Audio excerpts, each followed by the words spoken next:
Hello everyone, welcome. आज हम आपके सामने एक स्टोरी लेकर आए हैं। इस स्टोरी का टाइटल है the truth of life. Truth का मतलब होता है सत्य, लाइफ का मतलब होता है जिंदगी, जिंदगी का सत्य या फिर जीवन का सत्य। चलिए इस स्टोरी को पढ़ते हैं। वंस, एक समय, मास्टर नरादा महाथेरा, मास्टर नरादा महाथेरा किसी व्यक्ति का नाम था, टोल्ड हिज डिसाइपल्स, डिसाइपल्स का मतलब होता है शिष्य, टोल्ड का मतलब होता है कहा, टेल का सेकेंड फॉर्म का मतलब होता है टोल्ड, टोल्ड का मतलब होता है कहा, कहा हिज डिसाइपल्स अपने शिष्यों को, अबाउट के बारे में, द ट्रूथ ऑफ लाइफ जीवन के सत्य के बारे में अपने शिष्यों को कहा। ही सेड, उन्होंने कहा, से का सेकेंड फॉर्म सेड का यूज किया गया है, इसलिए इसका मीनिंग होगा कहा। उन्होंने कहा, चलिए देखते हैं क्या कहा। एन एलिफेंट, एक हाथी, वॉज चेसिंग, चेस का मतलब होता है पीछा करना, वॉज का मतलब होता है था, एक हाथी पीछा कर रहा था, किसका पीछा कर रहा था? अ मैन, एक आदमी का। द मैन डिसाइडेड, वो आदमी फैसला करता है, डिसाइड का मतलब होता है फैसला करना, फैसला किया, क्या फैसला किया? To hide in a well, छुप जाने का, हाइड का मतलब होता है छुपना, छुप जाने का, इन अ वेल, वेल का मतलब होता है कुआं, एक कुआं में छुपने का फैसला किया। क्यों छुपने का फैसला किया? क्योंकि एक एलिफेंट उसे चेस कर रहा था, उसका पीछा कर रहा था। बट, लेकिन, देयर वॉज अ डिडली स्नेक, लेकिन देयर वॉज का मतलब होता है यहां पर था, क्या था? अ डिडली स्नैक, मतलब एक बहुत ही जहरीला जानलेवा स्नैक, सांप था वहां। At the bottom of the well, bottom का मतलब होता है निचली सतह पर, ऑफ द वेल का मतलब होता है कुएं के, कुएं की निचली सतह पर एक बहुत ही जहरीला सांप था। सो इसलिए द मैन हंग, हैंग का सेकेंड फॉर्म हंग होता है, जिसका मतलब होता है लटकना। द मैन हंग, वो आदमी लटका, from a thorny creepers growing, thorny का मतलब होता है कांटेदार, क्रीपर का मतलब होता है लता, और ग्रोइंग का मतलब होता है उगना, along the rim of the well, और रिम का मतलब होता है किनारे। तो इसका मतलब क्या होता है? चलिए पूरे सेंटेंस को हम देखते हैं। So the man hung from thorny creeper growing, इसलिए वो आदमी लटका हुआ था, from the thorny creeper growing means एक कांटेदार लताओं से, जो कि कहां से ग्रो हो रहा था? कुएं की किनारी सतह से ग्रो हुआ था, मतलब कुएं की किनारी सतह से वो कांटेदार लता उगा था। जस्ट देन, तभी, टू माइस, माउस का मतलब होता है चूहा, और माउस का प्लूरल होता है माइस, क्योंकि यहाँ पर दो माउस है इसलिए इसे माइस पढ़ा जाएगा। टू माइस स्टार्टेड, शुरू हो गए, ईटिंग, खाना, द क्रीपर्स, जिस क्रीपर के थ्रू वो लटका हुआ था उसे ही खाना स्टार्ट कर दिया द चूहों ने।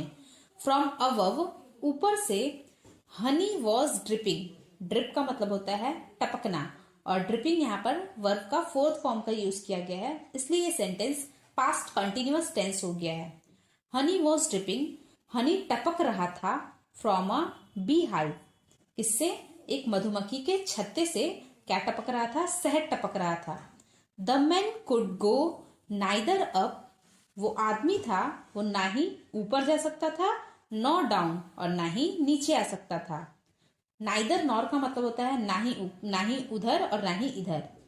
And his only support was being eaten away, और जो उसका एकमात्र सहारा था, जो कि थॉर्नी क्रीपर्स था, मतलब कांटेदार लताएं थी जिसके थ्रू वो लटका हुआ था, वो खाया जा रहा था चूहों के द्वारा।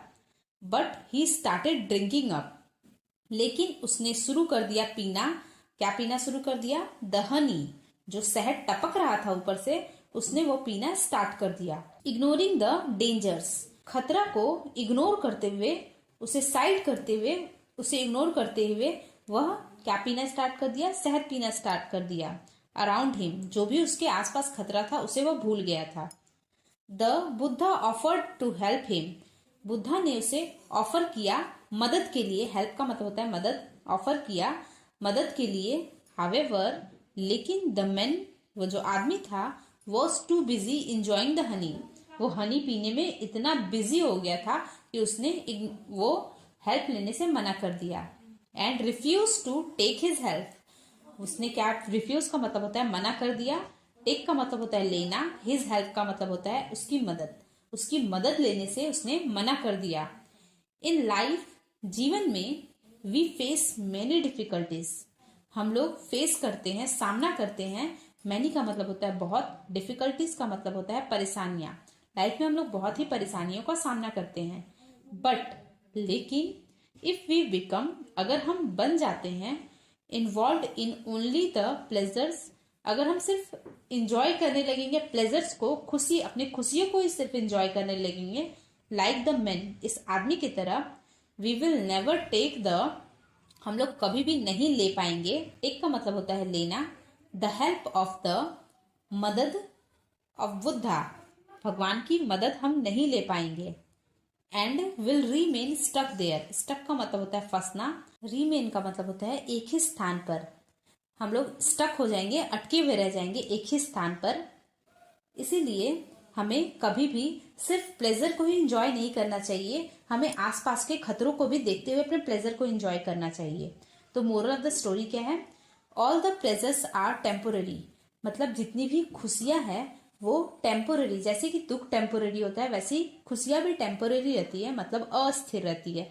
एक के बाद एक चीज आना ही है, आज खुशी है तो कल ऐसा भी हो सकता है कि गम हो, फिर ऐसा हो सकता है कि खुशी हो। इसलिए हमें एक ही चीज पर स्टक नहीं होना चाहिए, एक ही चीज पर अटके हुए नहीं रहना चाहिए। हमें अपनी जिंदगी में खुशी और दुख दोनों को ही साथ में देख कर चलना चाहिए कि हम ऐसा करेंगे तो मुझे ऐसा बाद में दुख भी हो सकता है। जैसे कि आज हम अगर सिर्फ मोबाइल चलाएंगे तो हो सकता है कि कल हमारे मार्क्स ना आए।